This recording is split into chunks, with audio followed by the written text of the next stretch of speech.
Bonjour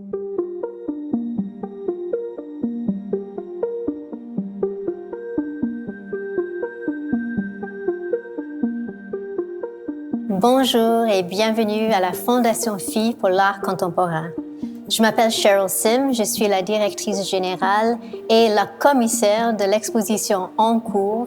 C'est une exposition solo de l'artiste Li Bei. Li Bei est né en 1956 dans un village en Corée du Sud qui s'appelle Cheongdo. Quand il a démarré sa pratique, il faisait des peintures abstraites colorées. Mais tout ça a changé quand il a décidé de quitter la Corée du Sud.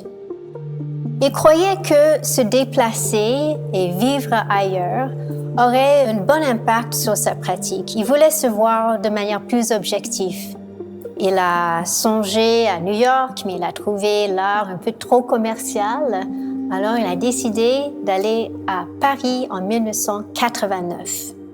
La connexion avec sa mémoire lui a mis en contact avec sa matière primaire, une matière qui est humble et qui est naturelle, le charbon de bois. Le charbon de bois lui a fait rappeler beaucoup de choses. Premièrement, c'est l'importance de la couleur noire dans la civilisation asiatique.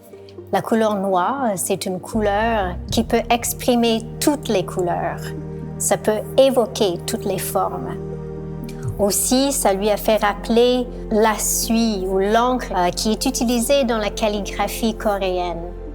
Ça lui a aussi fait penser au charbon de bois comme un agent de purification dans les maisons coréennes. Et finalement, le charbon de bois devient une métaphore puissante pour la vie et la mort. Ça fait depuis presque 30 ans maintenant que Li Bei utilise le charbon de bois pour créer des tableaux, des sculptures, des installations et les dessins. Ici, dans cette exposition, qui est sa première exposition solo au Canada, on présente à peu près une 40aine d'œuvres et on va vous plonger dans son univers. Suivez-moi.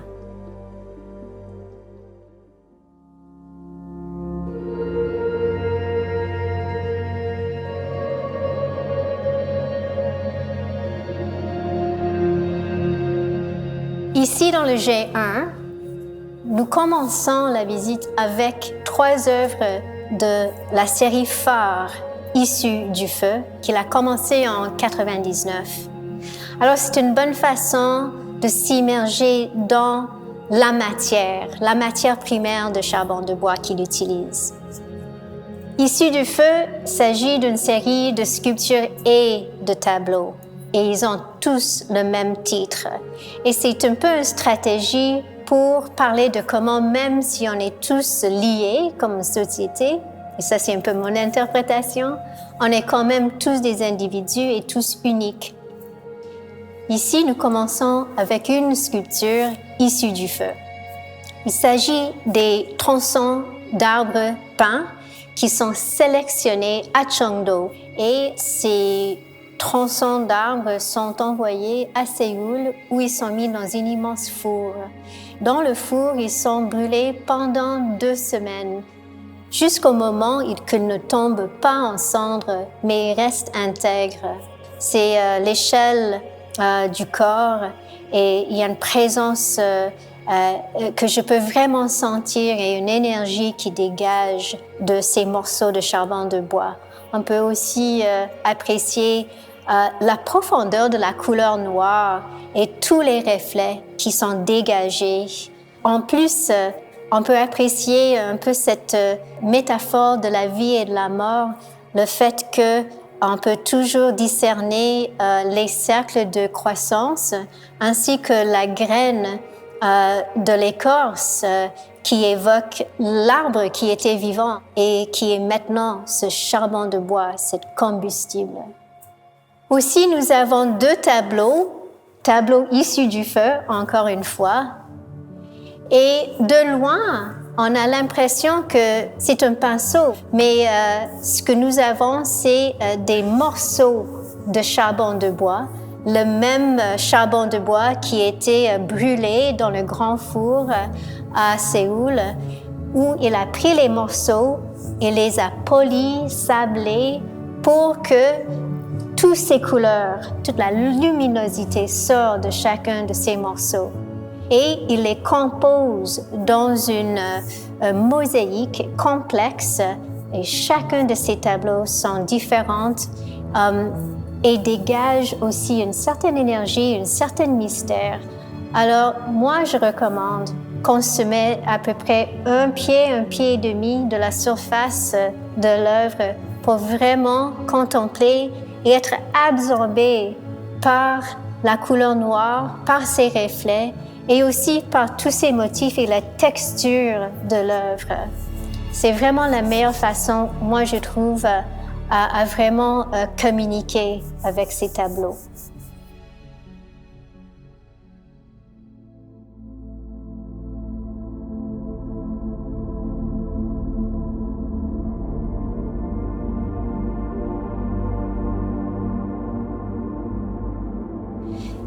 Ici, nous avons une installation de sculpture qui s'appelle Untitled, son titre, 1999.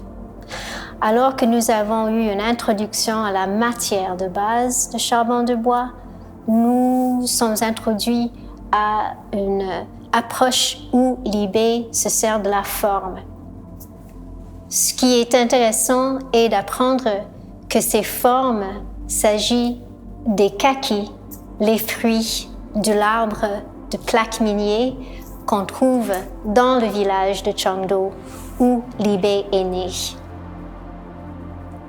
Dans une interview, l'IB a dit que les kakis étaient des objets assez banals et quotidiens, mais avec la distance, il réalise que toutes ces choses sont très importantes et sont très ancrées dans sa mémoire.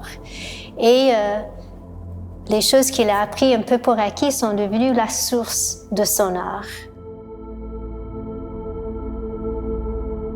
Aussi, sur cet étage, on a un autre tableau issu du feu. J'utilise issu du feu les tableaux un petit peu comme un fil conducteur dans l'exposition. Alors à chaque fois, on va se retrouver avec ces tableaux qui sont aussi comme une affiche ou un totem, quelque chose qui nous ramène à la source de charbon de bois.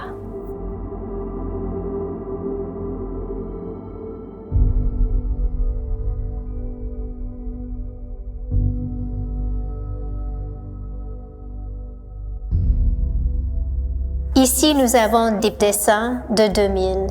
Il s'agit de 24 dessins des kakis en différents stades de vie et mort. Il n'y a pas vraiment d'ordre chronologique. Et ça, c'est un peu le propos de l'IB, qui signifie pour moi cette notion de l'impermanence. Dans les philosophies asiatiques, le corps est directement lié avec les cycles et les saisons et sont tout le temps en train de changer. Alors ici aussi, avec ces dessins qui ne sont dans aucun ordre, c'est l'idée qu'on devrait accepter les choses telles qu'elles sont. Autrement dit, la seule chose qui est certaine est le changement.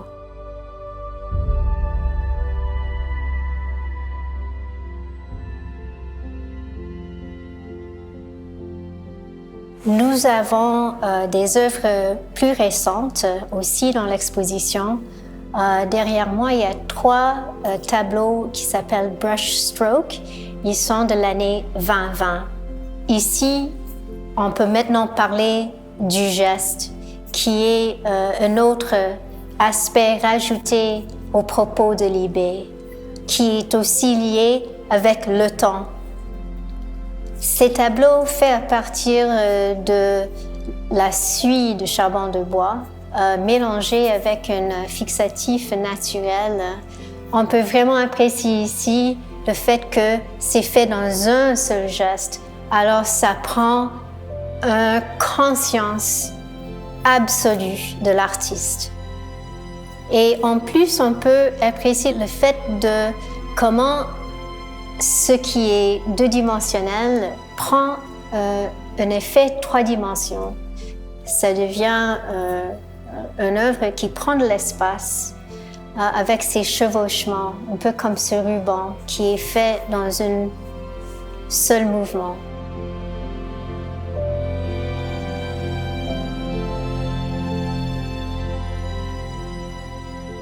Ici, nous avons deux autres œuvres récentes de 2020, deux autres brushstrokes, et on peut vraiment encore apprécier la présence et la conscience de l'artiste qui a été utilisé pour créer ces œuvres.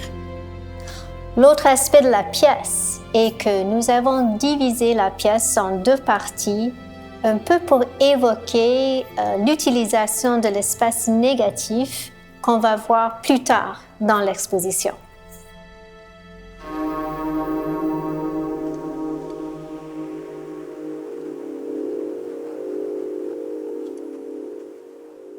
Alors, dans cette pièce, qui a été transformée dans une petite boîte noire et une vidéo que Libé a créée qui s'appelle Burning a House of Moon. Et ici, ça parle d'un rituel qui est fait en Corée du Sud à chaque année quand c'est la première lune du calendrier lunaire. Alors, le rituel consiste de la création d'un genre de tente fabriquée à partir de la paille et des branches des arbres du pin.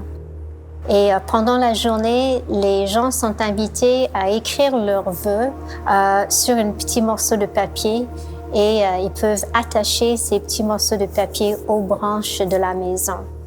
Et dès que la nuit tombe, la maison est brûlée. Et alors, les gens vont prier pour que leurs vœux se réalisent. Alors, nous poursuivons dans l'espace satellite au 465 rue Saint-Jean. Alors ici, dans le G6, nous avons une sélection de sculptures de cette série phare issue du feu. L'artiste voulait qu'on les dispose dans l'espace un peu comme dans une promenade, où nous sommes invités à se faufiler entre les sculptures. Alors là, on peut vraiment sentir l'échelle humaine de chacun de ces sculptures. On peut vraiment sentir leur présence et la puissance qui est dégagée. On peut aussi apprécier que malgré le fait qu'ils ont tous le même titre, ils sont de la base la même matière, ils ont chacun leur propre narratif et leur propre personnalité.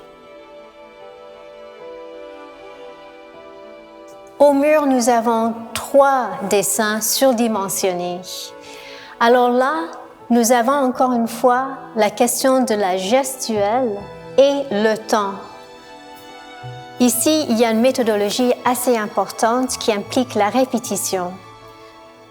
Ce qu'il fait, Libé, c'est le matin, il arrive à l'atelier et commence à faire les dessins, des dizaines et des dizaines, avec des gestes. Et dès qu'il y a un geste qui lui plaît, une marque qui lui plaît, il essaie de le répéter et de pratiquer un peu ce geste.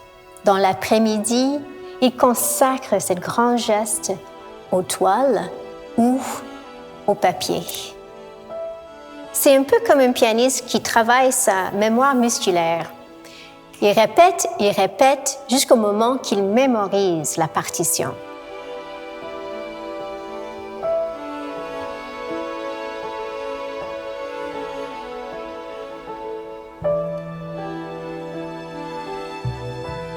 Alors ici, dans le G7, nous avons un moment assez privilégié, plus intime, avec ces 2 sculptures issues du feu.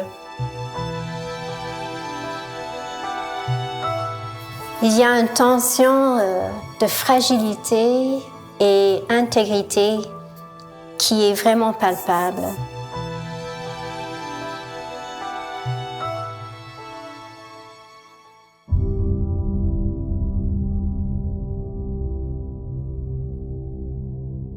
Et maintenant, nous arrivons vers la fin dans cette installation à grande échelle pour célébrer un petit peu la communication entre les sculptures issues du feu et les œuvres au mur. Nous avons des grands tableaux issus du feu, ainsi que les paysages. Alors ici, l'artiste a voulu qu'on dispose les sculptures un peu encore dans une promenade où nous sommes invités à faufiler entre les sculptures et de prendre un moment de contemplation avec chacun.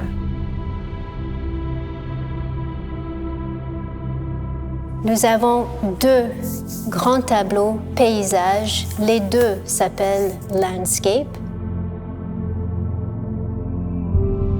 Dans ce paysage, ce qu'il a fait, c'est mélanger le poudre de charbon de bois avec un médium acrylique qui est appliqué avec une couche très épaisse et dévoile aussi l'espace blanche qui nous évoque la connexion entre le positif et le négatif.